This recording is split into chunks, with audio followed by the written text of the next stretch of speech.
జై శ్రీమన్నారాయణ. ఈరోజు 27వ పాసురం.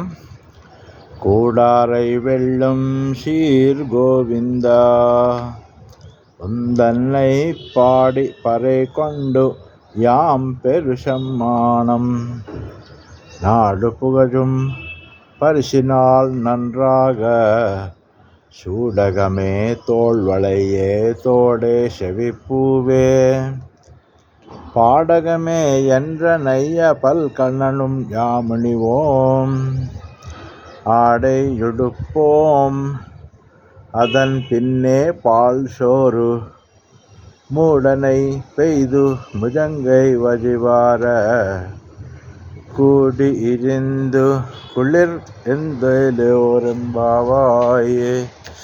తాత్పర్యం: తనతో కూడని శత్రువులను జయించడి కళ్యాణ గుణ సంపద గల గోవింద, నిన్ను కీర్తించి వ్రత సాధనమగు పర అను వాద్యమును పొందదలిచిన ఘన సన్మానము లోకులందరూ పొగడెడి తీరులో ఉండునట్లు చేతులకు గాజులు మొదలగు ఆభరణములు, బాహువులకు దండ కడియములు, చెవి కింద భాగమున దాల్చడి దుద్దులు, పై భాగమున పెట్టుకొనడి కర్ణ పువ్వులు, కాలి అందెలు మొదలగు అనేక ఆభరణములను మేము పెట్టుకోవలెను.